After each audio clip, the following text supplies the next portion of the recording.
Hey everybody, I'm Tom Vassell and welcome back to the 12 Games of Christmas series that we do here on the Dice Tower each year.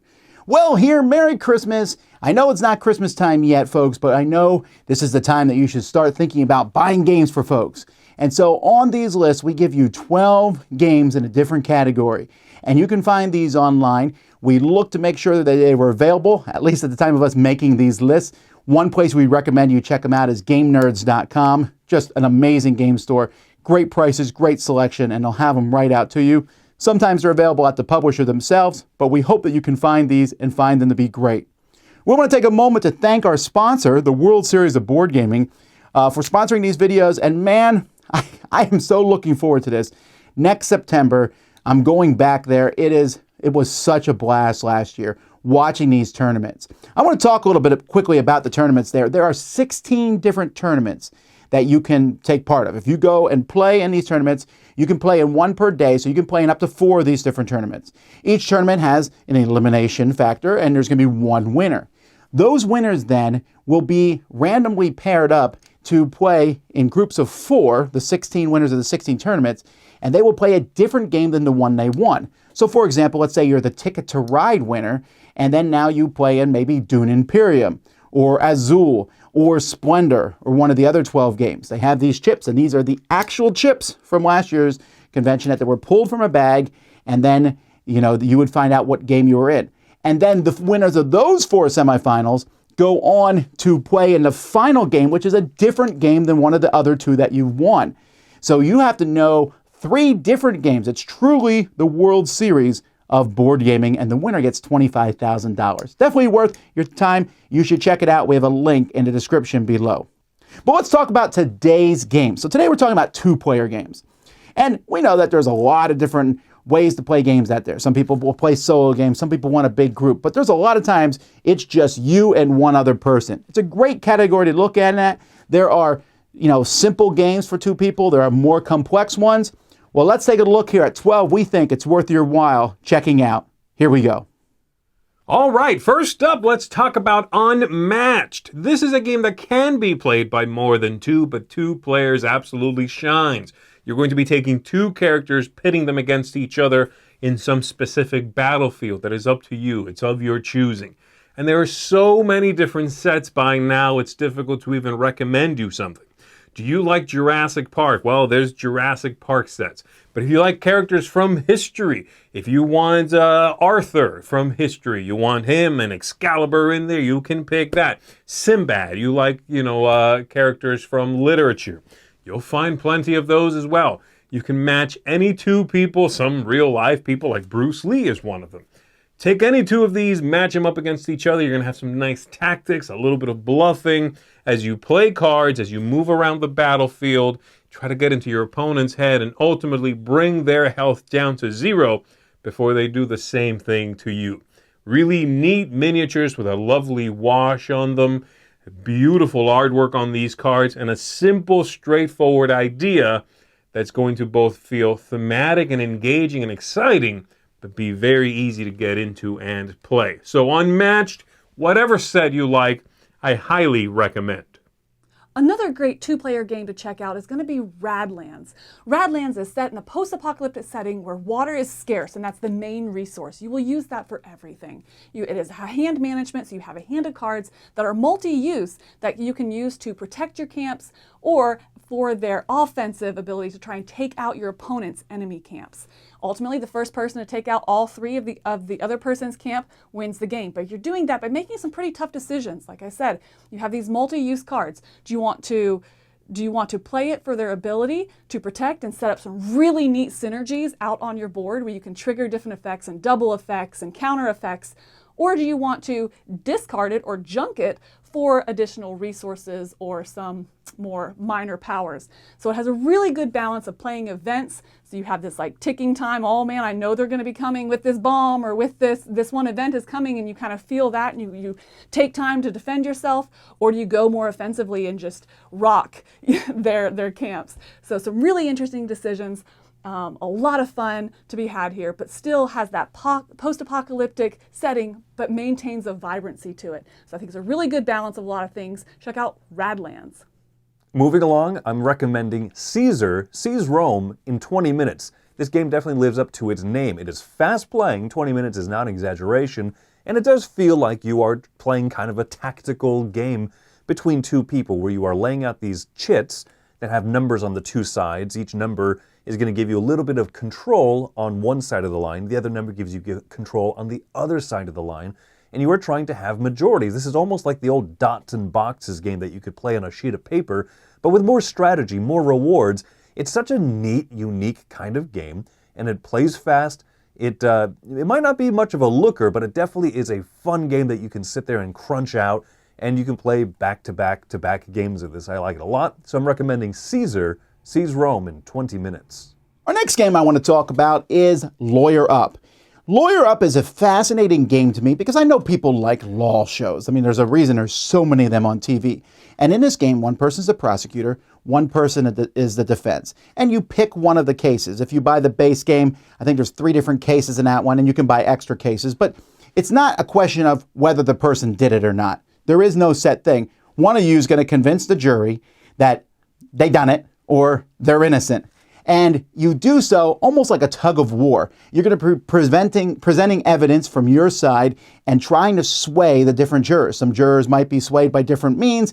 You are trying to get the different jurors to believe you, and so that when the game ends, most of the jurors will sit there and vote guilty or innocent. That's the whole game. It's like an elaborate tug of war, but it has this background theme, has card play where you're playing different things and you're saying, I'm going to play this to prove that so-and-so did it or did not do it. And yes, at its core, it's just a mechanical game of trying to figure out and sway these jurors to your side. But I think the theme comes through really well. And if you get bored, you can buy the Salem witch trial type section or mobsters. There's a lot of cool things that you can do with this. But at its core, I think it's a wonderful 2-player game. That's Lawyer Up. Next up, we have Undaunted. Undaunted is a deck building game that has a war theme. So if you have players on your list who are interested in military history, like card games, maybe like war games, and want to try something outside of the scope of war games, more into the hobby game sphere, then Undaunted is a really good choice for them. It is a game that allows you to play as competing sides in a military skirmish, and it's a game that has a very clever card use system. Your cards are different units that you are placing out on a battlefield of cards, and you have some dice rolling to affect battles. It's a very tactical game, which I tend to like in 2-player games especially. And it's a game that plays out over scenarios, so you can play through kind of these whole campaigns. There have been many follow-up games in this system that, talk about particular areas in history, particular battles. Undaunted is a very, very clever card-based system that I think I could see this going for many, many years to come. So check out Undaunted.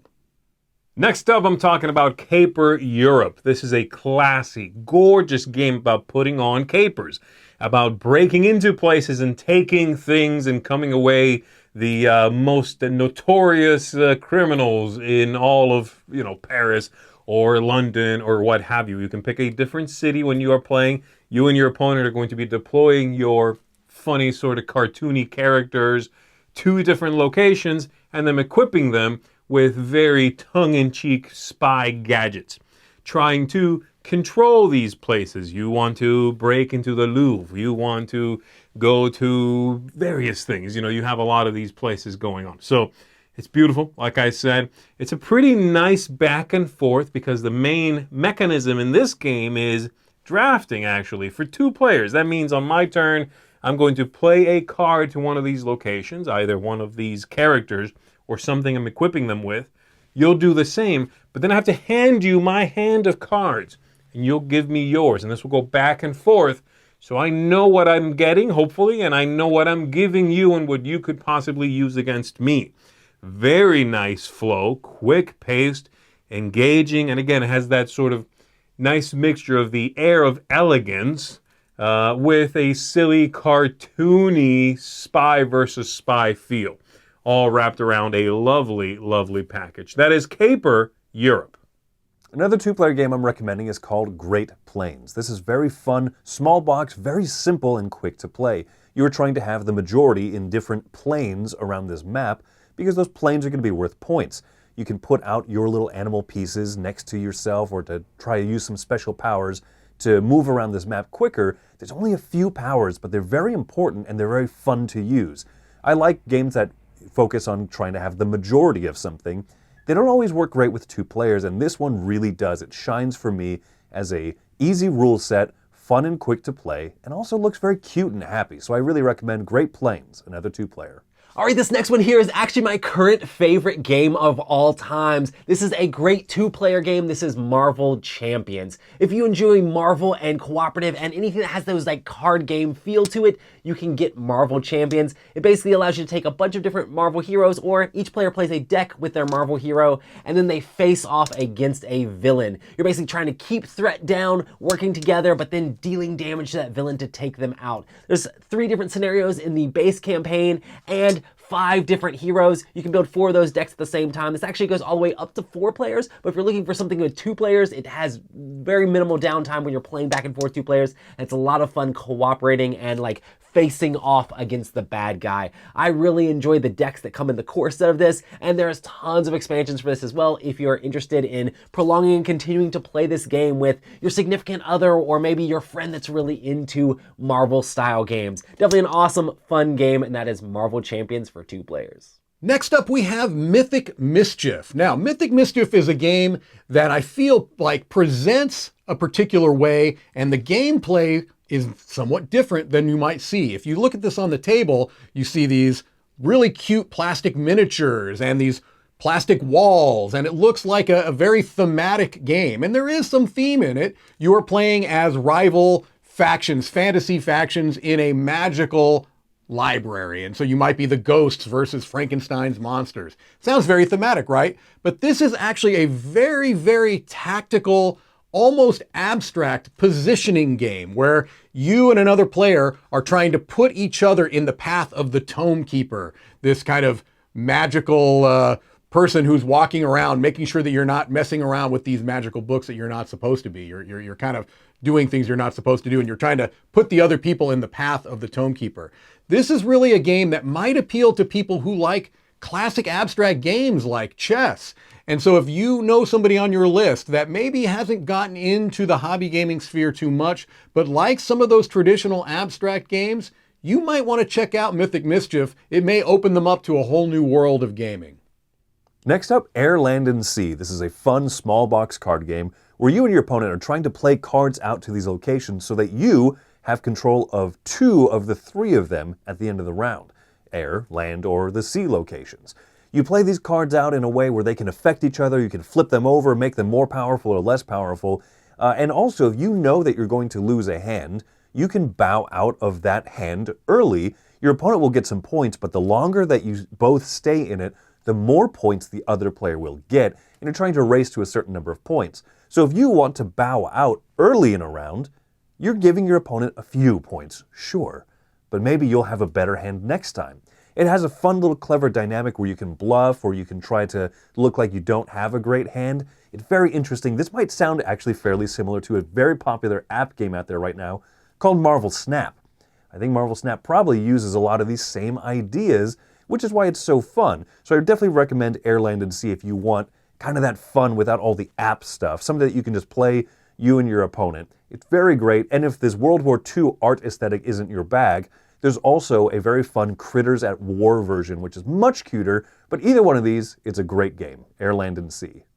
All right, this next one here is Summoner Wars. Summoner Wars is a great head-to-head game where each player is playing a summoner and they're trying to knock the other summoner out of their life points. You have a deck of cards that you're constantly trying to figure out how to get your cards on the board by spinning different magic. If you knock out your opponent's units, you get more magic. Also, you can discard cards out of your hand to get magic at the end of the round. It's basically like super tactical game of trying to outthink your opponent, rolling dice for combat, but then building up walls to build out more units on the board and trying to figure out how to outsmart your opponent. If you like a game that feels very tactical and thinky, kind of like a miniature skirmish game, but all out of cards. Summoner Wars is a blast to play. This is the second edition, and they've definitely refined the game and made it even better. I love Summoner Wars, and this is a great two-player game.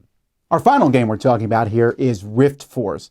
Riftforce is an amazing two-player experience where you are drafting different guilds of elements, maybe the crystals or the shadow or fire or water.